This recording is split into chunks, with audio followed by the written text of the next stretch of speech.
মাত্র ৩১৩ জন আর বিপরীতে ১,০০০ জন সৈন্য। কিন্তু জয় হলো কার? এটা শুধু একটা যুদ্ধ ছিল না, এটা ছিল ঈমান বনাম সত্যের লড়াই। আউযু বিল্লাহি মিনাশ শাইতানির রাজিম। বিসমিল্লাহির রহমানির রহিম।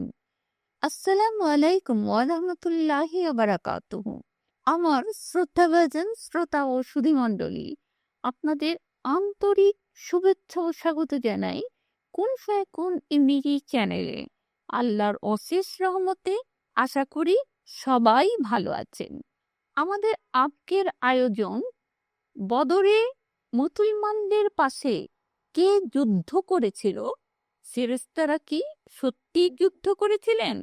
এর সত্যটা নিয়েই আজকের বিস্তারিত। বদর যুদ্ধ ইসলামের ইতিহাসে প্রথম বড় যুদ্ধ।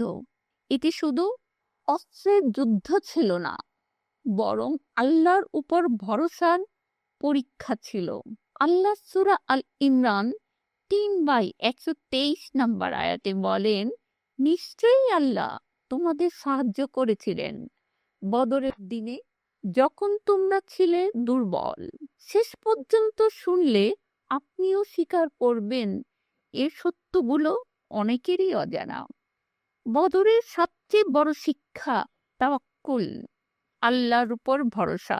মুসলমানদের কাছে পর্যাপ্ত অস্ত্র ছিল না, কিন্তু ছিল দৃঢ় ঈমান। রাসূল সাল্লাল্লাহু আলাইহি ওয়াসাল্লাম সারা রাত দোয়া করেছিলেন। আল্লাহ বলেন, তোমরা যখন তোমাদের রবের কাছে সাহায্য চেয়েছিলে, তিনি তা কবুল করেছিলেন। সূরা আনফাল ৮/৯। আমরা দুর্বল হলেও যদি আল্লাহর উপর ভরসা করি, তাহলে আমরা কখনোই একা থাকব না।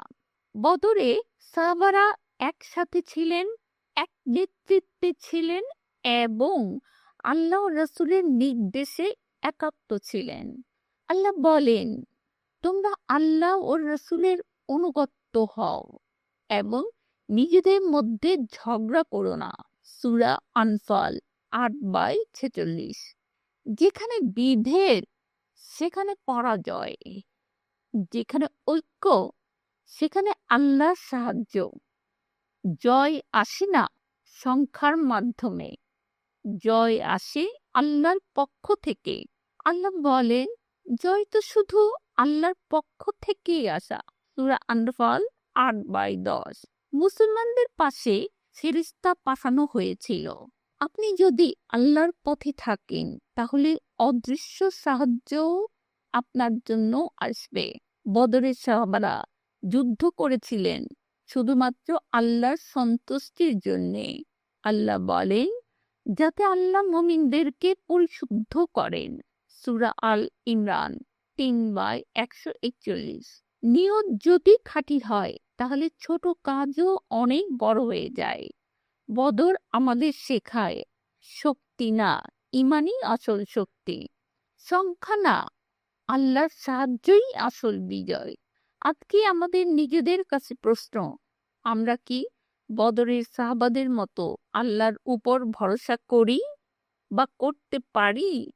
আমাদের মনে দৃঢ় বিশ্বাস লালন করা উচিত যে যদি আমরা আল্লাহর সাথে থাকি, তাহলে দুনিয়ার কোনো শক্তিই আমাদেরকে হারাতে পারবে না।